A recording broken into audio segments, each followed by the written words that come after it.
What up, Wizards? It's Devin Ziggy from The Place, and it is also the first deck tech of Avatar Standard, y'all, and everybody's got their dude they want. Some people want me to pull off miracle bending and build an Avatar Aang deck. We'll see about that later. A lot of people want to get lit with Fire Lord Zuko, which I also want to do. Commander deck incoming possibly on that, but you know me. I like a cute little guy the most. So today we're going to start the season with Momo. Have your opponent saying, oh no, he's just a little dude, but he's my bro though. If you want one of the best cards in the entire set, you can pick it up for just 35 cents. And it is one of the best cards in the set. This little dude is basically a flying Lawnmower Elves that can still attack for 2 the same turn it ramps, and that's just absolutely brutal on a 1-drop. This is actually one of the better 1-drops that I've had the privilege of playing in what feels like a really good long time here. So let's get into it, because this deck has been my entire life for the last 2 or 3 weeks here as I've been throwing different noodles at the wall, but I finally got a plane to land on the runway solidly. I am presenting a good iteration of this deck that I've been having not only fun with, who cares, right? Magic cards can be fun, that's one thing, but I've also been having a lot of success with it. So I hope you're able to play this thing, because if you can't tell, I'm kind of cheesing about it. I love this deck, and it's not just for drafts anymore, baby. Let's go Blue White Skies with Momo. And I'm your favorite Magic Channel's favorite Magic Channel. Best believe that the professor go bananas for my deck tech. And we're back. Remember, we have a Patreon, but let's go ahead and fly the not-so-friendly skies all the way down to Kokomomo, my friend. In case you need some priming on this, it's a single white mana for a 1/1 flyer that also happens to be a lemur, among other things. But the lemur part will come up in a second, because the first non-lemur creature spell with flying that you cast every turn costs 1 less to cast. And whenever Flyer comes into play under your control, Momo gets +1/+1 until end of turn, which seems innocuous, but there's actually a bunch of ways to get this swinging for 3 on turn 2 and on turn 3. And for your 1-mana investment, this thing can actually deal a lot of damage. I mean, even just like a normal old flying min or something is worth like a bolt of damage or more per game in a lot of situations. Like if Spyglass Siren hasn't taught us yet that just a 1-mana 1/1 flyer can be good enough to see some play, I don't know what is ever going to teach us. And Spyglass Siren is still seeing play. Matter of fact, on that note, we're playing 4 copies of Spyglass Siren. I'm not going to move away from Momo just yet, but it is important that we play at least some other ones in the deck. We don't want to play too many, because we want cost reduction on our flyers. We can't really reduce the cost of a single blue mana dude, but it is important to play her because she's still a really strong 1-drop, and we want as many of those as we can get. We want to get on board, maximize the starts where we don't get Momo on turn 1, and Spyglass Siren's a big part of that. But Momo's true worth obviously lies in being able to play stuff before we should be able to play stuff. So that's a pretty time-honored Magic tradition. Let's look at how we do that, starting with the 2-drops in the deck. I'm going to kind of dip our toes with some of the lighter plays, and then we'll get into the thing that actually wins the game most of the time. Now, we're going to start with just 1 copy of Malcolm Alluring Scoundrel. This is a legendary creature that we don't want to play 4 copies of. Like, I'll play 4 copies of Momo because we're looking for it every single game, turn 1 every time. And even if we do play it and we have another copy in our hand, that first one has a giant bullseye on its back. It's got a big flashing red mark on it like it's a Legend of Zelda boss. So someone's going to kill that Momo. So it's kind of always good to have a second one. When it comes to Malcolm, this isn't near as integral to our game plan, you know, like we can get we can like take or leave Malcolm most of the time, but it is nice to have a decently on-rate flash flying creature with 2 power that also lets us churn. We don't want to discard all the cards in the world, but it still gets us towards the cards that we want to get to faster, and I kind of like that about it. We don't have a ton of great choices in blue and white, surprisingly, for 2-drop flyers. We have a ton of choices. We don't have a ton of great choices. And I think that Malcolm is on a short list of pretty decent ones, but I am playing 3 whole copies of Spider-Woman here. That's right, a Spider-Man card in our standard. You guys forget that set was in standard? I wish we all could. But this is actually good enough to warrant playing. I think it's like MacD and Itla if you're playing through the Omen Pass on Arena, but who cares? You just want to play the 2-mana flyer that doesn't care what mana you have out. That's really important, by the way. But also, make sure that all of your opponent's stuff comes into play tap. It's actually a huge deal right now. Even though we just lost an important haste creature in Screaming Nemesis to the bans, there are still a ton of creatures that you can stop with an effect like this. And importantly, you can attack through your opponent's flyers that they play. You know, they can play flyers to block your dudes. Sucks though, if they're tapped, they still can't block our dudes. So this is really good for that too. It's a really cheap investment, even if you're paying full price for it. But when you pay 1 for it, you really feel like you got away with something. But before we move into the awesome 3-drop creature I'm playing, let's talk about another 2-drop play that technically doesn't involve any 2-drops, but it's the best play in the deck, and it's the one that's going to win you the game like 8 times out of 10. So let's talk about this real quick. I actually think this particular line is the best reason to play this deck. So sit up, listen up, ears up. Now, what you want to do is play Flood Farm Verge or something like that. Usually Flood Farm Verge or Starting Town on turn 1 into Momo. And then on turn 2, you pay 1 blue mana to warp in a Quantum Riddler. And then, after playing an island that turn, you splash portal the Quantum Riddler. And now, you've drawn a couple of cards that turn, and you have a 4/6 flyer on turn 2. I've seen a number of decks in this standard. I think Is It right now is the most prolific of them that are trying to splash portal a Quantum Riddler on turn 3. We are one of the only decks in standard that has the distinction of being able to Quantum Riddler on turn 2 and stick it, which is a savage play in a game of Magic right now. You know, it's all well and good when you build your flying synergy deck if you just dirtle around. I'm going to play a flyer and curve out on turn 3. I'm going to attack with Anthem effects. And we've been trying to do that for years in standard. And sometimes it works and sometimes it doesn't. It's a 40-60 deck. You know what I mean? It's just not quite good enough. But this line gives the deck a play that's actually extremely high powered. And if you do get it, yeah, maybe the Quantum Riddler just sucks up a removal spell or something, but you still drew 2 cards of it. You've still got your Momo in play. You can still unload onto the table on the next turn. Who cares, right? So not only that, but Quantum Riddler does work in this thing because we can not only warp it for a single blue mana, but we can just play it for 4 mana. And that is a really, really good rate. You know, like 5 mana is an awful lot in standard right now. 4 mana, much more feasible. So it turns out the Quantum Riddler is just good for the deck regardless. And I've seen a couple of other creators building this thing with just like 0 or 2 Quantum Riddlers. No, come on. You want all 4 of these. I promise you, this play is the reason to actually play this deck. It's all dressed up in flying synergy like, oh, we got some anthems and stuff. Sure. This is the actual deck, this line. A dangerous play, actually, I would venture to say, but we've got more than just this one incredible line in the deck. There's a couple of other brutal lines early game that we can incorporate. Like imagine that you are on the draw and your opponent has taken their turn 2 and they have played an incredibly good 2-drop. Maybe it's a Badgermole Cub, maybe it's something that kills you next turn, who knows. Either way, you get to untap, play your second land of the game, and play a Kite Sail Larcenist because you Momo'd on turn 1. This doesn't look like much, but I cannot properly state how much better this card is at 2 mana than it is at 3 mana. And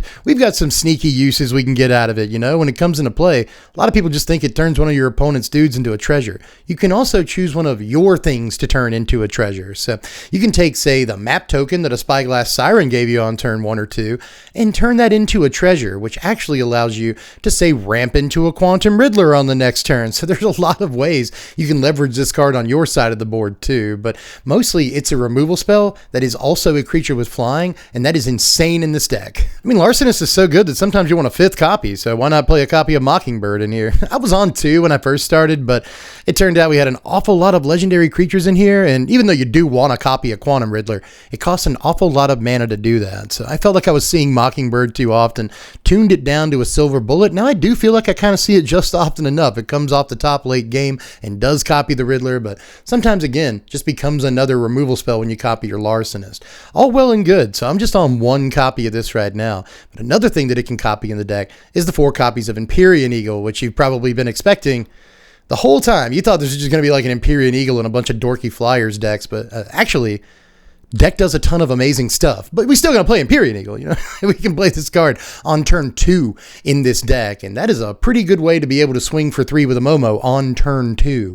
Putting your opponent at 17 before they even play their second land and having 2 dudes on the table, both of which they probably can't block, is a pretty stressful situation for a lot of opponents. This deck can apply pressure very early in the game, and a big part of that is the Momo into Eagle line, especially when you follow it up with Eagle number 2 on the next turn, but you can also follow it up with an Air Nomad Legacy. We're playing 4 copies of this too. A Favorable Winds that draws us a card somewhere down the line. And I actually have popped the clue token a lot. You don't do it in every single game, but you do it in a lot of games. And for what it's worth, the clue token is also a decent target for Kite Sail Larcenist. You know, you can turn the clue token into a treasure on your side of the table, just like you can the map token from a Spyglass. And occasionally that'll be worth doing. But for the most part, Nomad Legacy not only gives us an Anthem effect, but it also gives us a small, tiny form of sweeper protection. You know, it also gives us a form of like overcommitment protection because this deck has a number of smaller creatures. And it tends to overcommit so they can actually close the door on the opponent. To close the door, you got to play a bunch of creatures, and that leaves you open to sweepers, right? So this allows us an Anthem effect that also gives us the ability to overcommit because we can just draw a card later, and it's kind of less harm, less foul. Not no harm, no foul, but less harm, less foul. Oh, I have 3 flyers on the table and this card in my hand. Well, I guess I just win the game. I mean, it turns out that Anthem effects are really good in flyer decks. But let's move on here to the last couple of main deck cards because we're playing removal. Aside from just Kitesail Larcenist, I'm playing 2 copies of Get Lost in the main deck, as well as 3 copies of Into the Flood Maw, and I have switched these numbers a couple of times, but it turns out Into the Flood Maw is just a much better spell. Into the Flood Maw tends to screw people up a lot worse, either by erasing all the hard work they've done, putting counters or auras or whatever on a creature. There's that. Also, like, okay, you gave your guy Indestructible with an effect. Who cares? I'll just bounce it back to their hand, whereas Get Lost would totally care about indestructibility and whatnot. So these things don't come up every day, but I really like that Into the Flood Maw tends to take all the work that they've done with that Tifa or Mossborn Hydra over the course of a turn and just say no for a single blue mana after they've already tapped down for their attack step. There's just too much to like about Into the Flood Maw, and that's why it's actually a whole $1 more than Get Lost somehow. I don't know why this card's $4.50, but I get the feeling it's because it's maybe the best bounce effect ever printed. So that probably has something to do with it, but both cards are good removal in the deck. Now, there are 22 lands in the deck, and yeah, that is pushing it pretty low for a deck with Quantum Riddler in it, but for the most part, our curve is really, really low, and Momo does give us that cost reduction some of the time.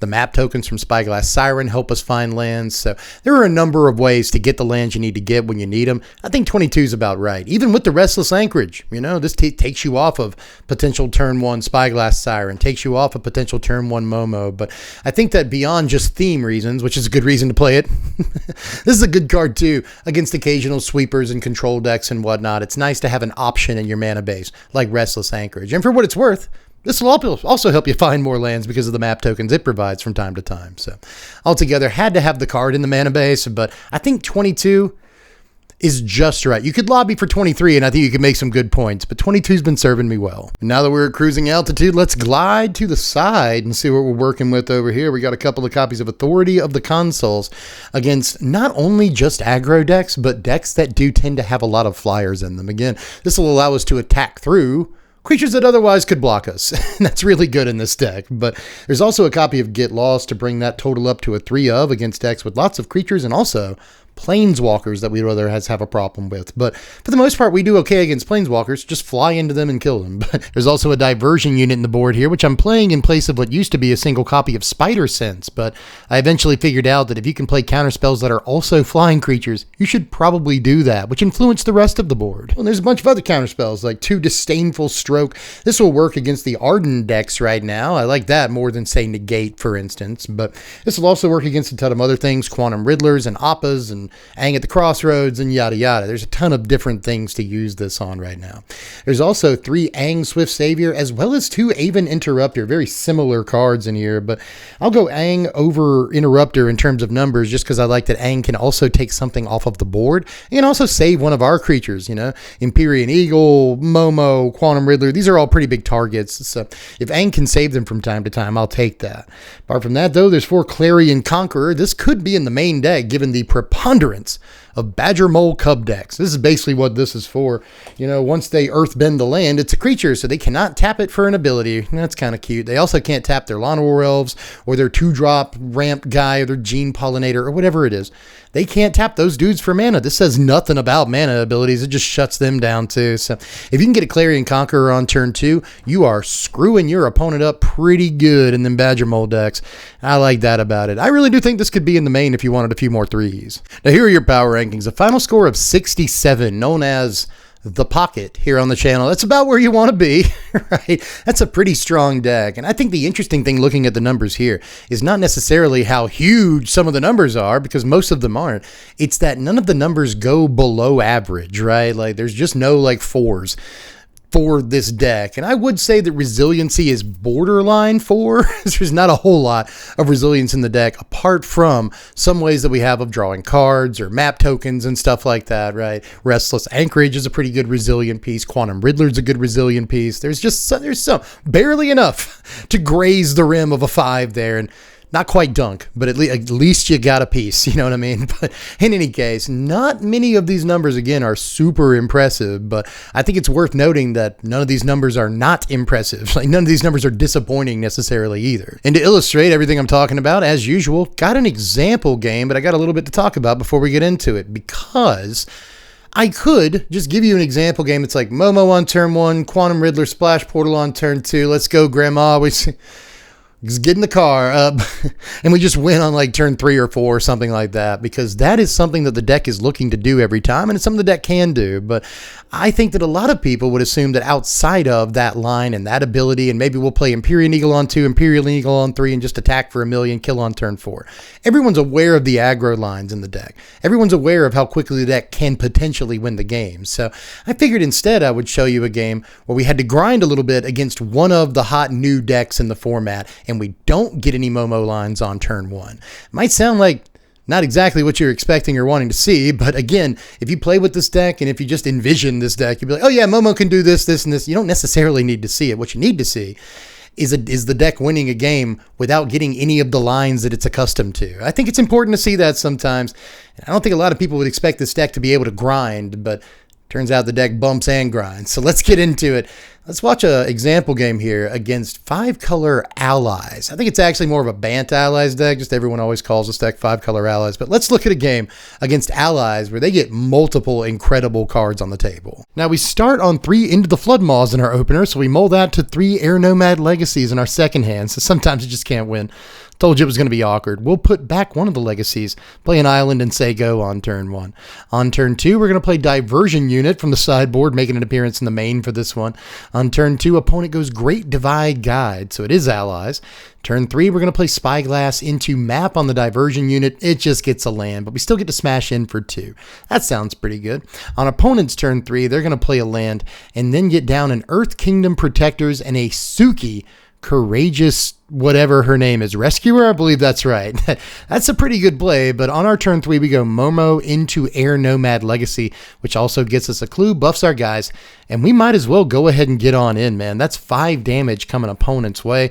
We're starting pretty well in this game, but so is opponent. They're building their board state nicely. So what comes next? On opponent's turn 4, they're going to drop a land, and then they get in with Suki. We say we can go ahead and Into the Flood Maw that. If you want to spend some more mana on it, I guess that's totally fine with us. So opponent thinks about Earth Kingdom Protector and realize they can't do that. So they put the Suki back in their hand and play an Aang at the Crossroads, which is good, especially when you get it into Aang Swift Savior. Opponent chooses to Earthbend nothing, interestingly, and then plays a Grand. So we're just going to go Air Nomad Legacy into Air Nomad Legacy, which puts us power-wise above all of their flying creatures, and we can smash in with all of our men. They're going to take a double block here. Both Aangs are going to stock up to the Diversion Unit. Now, we are going to, take out the Aang that can transform if a creature dies. I think that's important. Opponent did use their Earth Kingdom Protectors to make sure that the Aang Swift Savior stuck around.